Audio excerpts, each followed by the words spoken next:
Hoy pensaba que Javier Milei tiene demasiado que explicar todavía, ¿no? Ojalá la escena del debate sea un momento en el que pueda desarrollar algunas de esas propuestas que ha tenido a lo largo del tiempo, algunas de las cuales después se desdijo, hay que decirlo. Otras que Mauricio Macri, que es su nuevo jefe, está tratando de dominar, más que dominar, de performatear, ¿no? De mostrar a una persona que puede llegar a ser presidente. Hasta ahora no ha tenido suerte. No ha tenido suerte. Todavía no sabemos realmente si Macri es una vela o es un ancla que lo hunde a Milei. No lo tenemos tan claro. Pareciera que en poco lo ayuda porque un candidato que no tenía pasado ahora lo tiene y es el pasado nada más y nada menos que de Mauricio Macri. Yo quiero compartir con ustedes algunas intervenciones que ha tenido Javier Milei y que más que nada nos permiten conocer o explorar algunas partes de su pensamiento que no son cuestiones banales. Yo no creo que haya que tomárselo a Milei en sorna. Creo que se ha ganado finalmente nuestra atención. Creo que representa o encarna algún tipo de peligro para la democracia y que se ha instalado finalmente en el centro de la escena electoral con chances, todavía, con chances digo, todavía vigentes para ser presidente del país. Entonces, creo que hay que seguir explorando qué tiene en la cabeza Milei, además de su desorden capilar, digo, ¿qué tiene en la cabeza? ¿Con quién nos vamos a estar encontrando allí, no? ¿Por qué termina pactando con Macri? Él alguna vez estuvo en un lugar, en Paraguay. Él estuvo en Paraguay. Y allí hizo una serie de declaraciones que me gustaría compartir con ustedes. Creo que, insisto, hay un desafío en explorar cuáles son las ideas que gobiernan esos impulsos, ¿no? que hemos conocido en la pantalla, en los actos públicos, y que son, al fin de cuentas, las que finalmente interesan, porque si se lo vota más allá de su estética, más allá de su propuesta como personaje, eso va a tener que ver con algunas ideas. Y es preocupante, porque si la mayoría de la sociedad argentina tiene las mismas ideas que Milei como para votarlo, entonces comparte una serie, una escala de valores, una mirada del mundo y también lo que implica esa mirada del mundo y esa escala de valores. Vamos a Paraguay, lo escuchamos a Milei. Pero para mí los contrabandistas son héroes. Es decir, todo el que... Es más, o sea, digo, yo, uno de mis héroes, o sea, yo lo suelo mencionar en mis charlas, uno de mis grandes héroes es Al Capone, ¿no? Digo, ¿por qué? Porque un día un supuestamente iluminado desde la poltrona en Chicago decidió que no se podía tomar más alcohol. Entonces los productores de alcohol no tenían a quién venderle, con lo cual quebraban, despedían trabajadores, y los que querían tomar no tenían dónde tomar alcohol, con lo cual los dueños de los bares estaban a la miseria. En ese contexto se crea una oportunidad de negocio, ¿no? Y Al Capone la ve. O sea, la descubre y se convierte en un trader, ¿no? Que le compra el alcohol a los productores y se lo vende a los que quieren tomar alcohol, ¿no? Había un estúpido llamado Eliones que los corría hasta por abajo de la cama, con lo cual el negocio era muy riesgoso, entonces evidentemente generaba mucho retorno porque era muy riesgoso y obviamente había gente que quería ingresar al mercado. ¿Y cómo lo resolvían? A los tiros. A ver, Milei, usted dice que, no, pero por favor quiero que me comprendas. La violencia era propuesta por el Estado. El que generó la violencia fue el Estado, porque hoy sería un mero trader, no sería ningún problema. ¿O acaso hoy un trader de vino es alguien malo? Bueno, pero el pobre Al Capone lo tildaron de traficante y terminó convirtiéndose en un asesino. Ahora, la pregunta es, ¿por qué fue a la cárcel? Por falta de pago de impuestos. Por evadir impuestos. Sí. Al Capone fue a la cárcel porque mató a 300 personas. El método el método que tenía este trader, como dice Javier Milei, para imponer su negocio, no era el marketing publicitario que conocemos hoy, era el cuchillo, la bomba y el disparo. ¿Está claro? Estamos hablando de organizaciones criminales que pujaban al margen de la ley por quedarse, sí, efectivamente, con un negocio. Ahora, no todos los negocios son lícitos. Para eso existe el Código Penal. ¿Se entiende? Ahora, insisto en esto de explorar cómo piensa mi ley. Porque muchos que lo van a votar no piensan como él y quizá reconsideren su voto. Pero hay otros que piensan igual. Y creen sinceramente que el héroe no es Elliot Ness, sino Al Capone. Y Elliot Ness representaría al Estado. Y el Estado, al fin de cuentas, es el que finalmente termina ordenando la situación y reduce a estas bandas criminales. ¿Por qué? Porque recupera el monopolio de la fuerza. El monopolio de la fuerza lo recupera el Estado y se lo saca a las bandas mafiosas.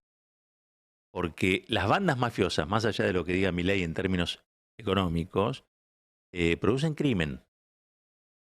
Producen una economía al margen de la ley que perjudica nada más y nada menos que a otras personas que también tienen derecho a vivir en esa sociedad y que son cuestiones que arbitra y regula el Estado. El Estado es una gran construcción, no nos vamos a meter en la historia, digo, pero es una gran construcción para la convivencia, ¿eh? Y una cosa es tener un Estado democrático, otra cosa es tener un Estado mafioso. Bueno, yo creo que con Macri tuvimos un Estado mafioso. ¿Por qué? Yo no sé si Macri es de la mafia o no es de la mafia, la verdad que no lo sé. Algunos dicen que sí. Lo que sí tengo claro es que usa y practica métodos mafiosos. Y que esos métodos mafiosos muchas veces tienen que ver, y esto lo dicen muchos de los que han trabajado con él, con sistemas de detección de debilidades en sus aliados, a los que a través de eso obliga a hacer cosas que no quieren hacer. A ver si se entiende. Hay como una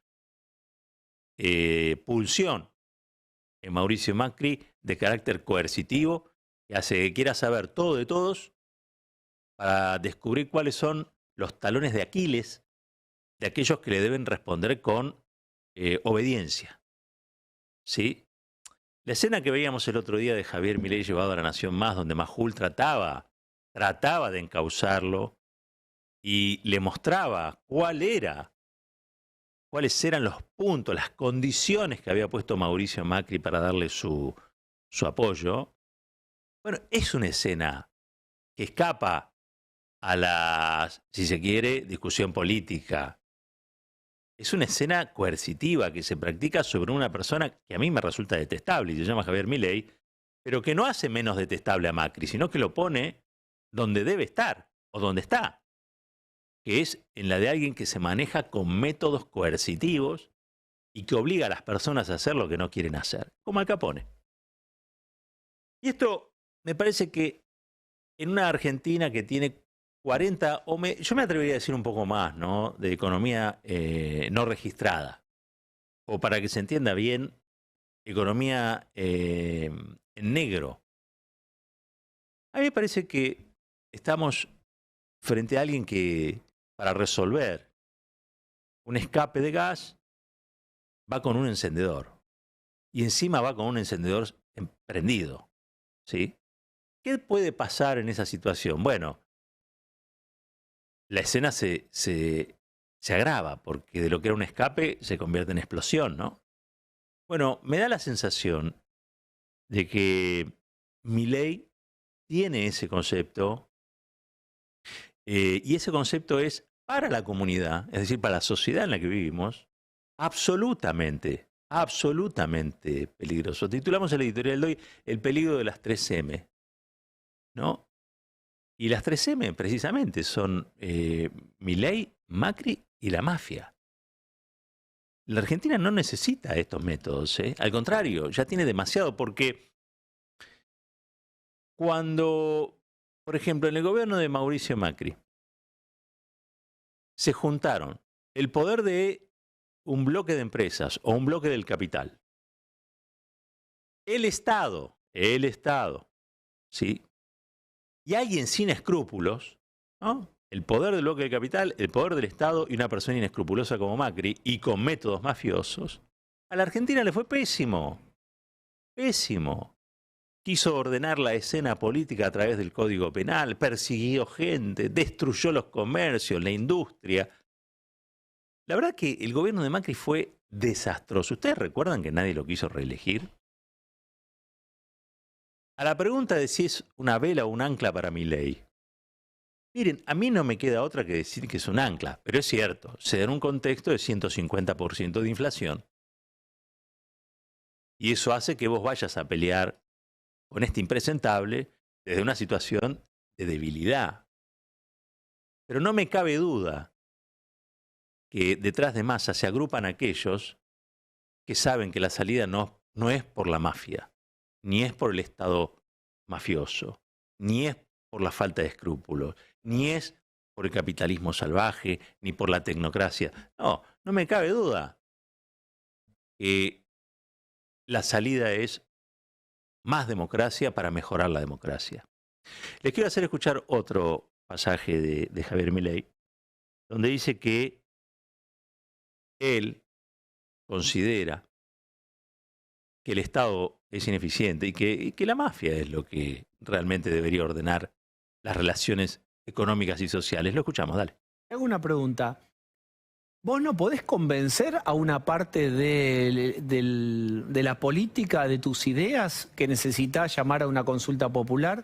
¿Por qué no podrías armar? Vos sos un tipo que tenés una intención de voto alta, sos convincente para una franja de la sociedad.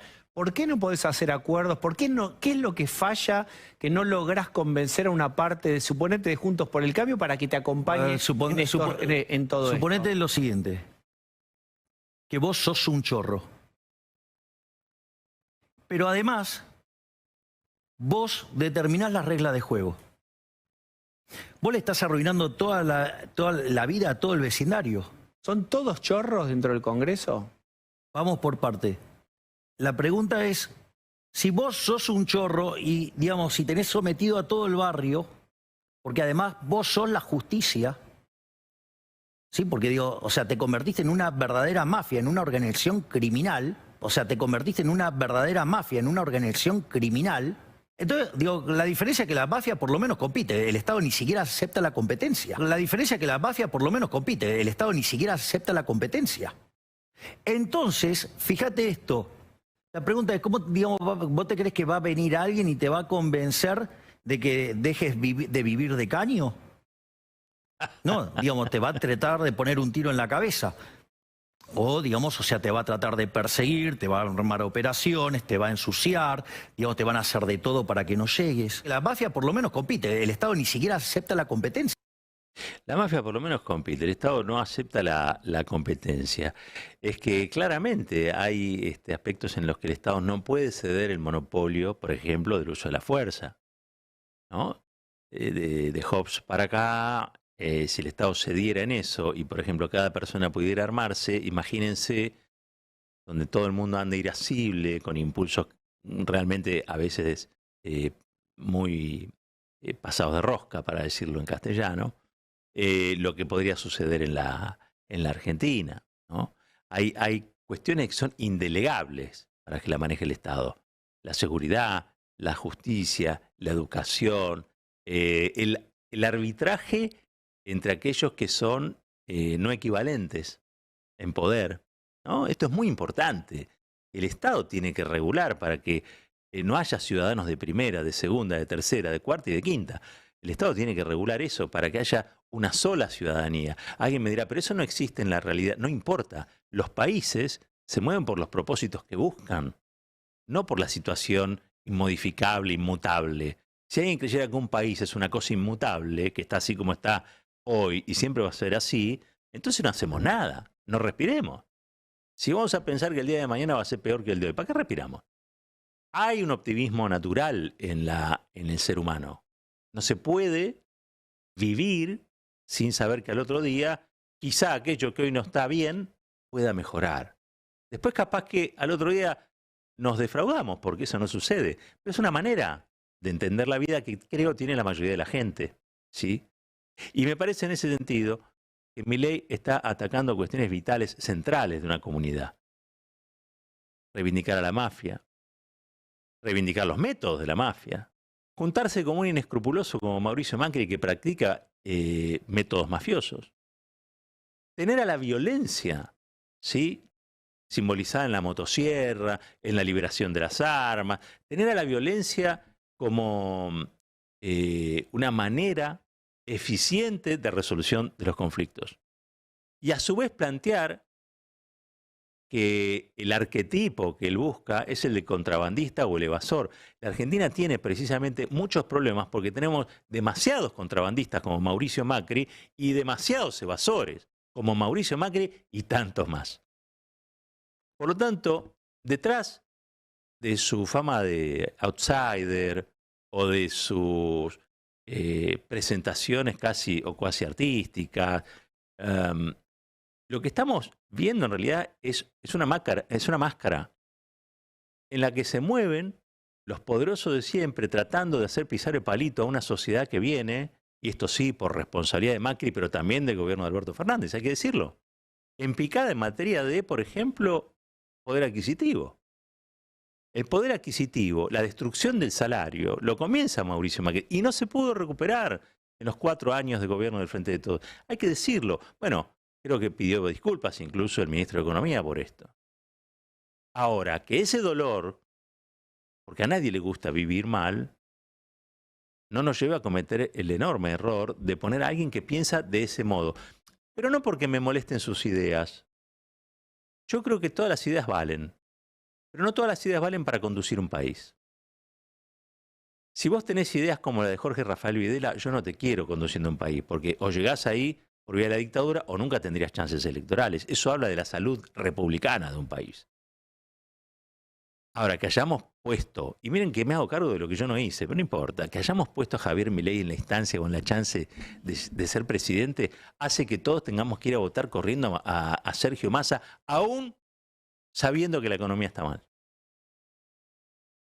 Porque sabemos que la economía está mal, pero si asumen las personas que piensan como Milei, en materia económica, por ejemplo, 70% de coincidencia con el plan económico de la dictadura, con el plan económico de Menem y Cavallo, con el gobierno de Mauricio Macri. Vamos a estar peor. Y es terrible estar decidiendo sobre estos asuntos, pero de eso se trata. Al fin de cuentas, tenemos una herramienta, es el voto, el 19, no lo desaprovechemos. O estamos del lado de la mafia o estamos del lado del futuro. Un país unido por la radio.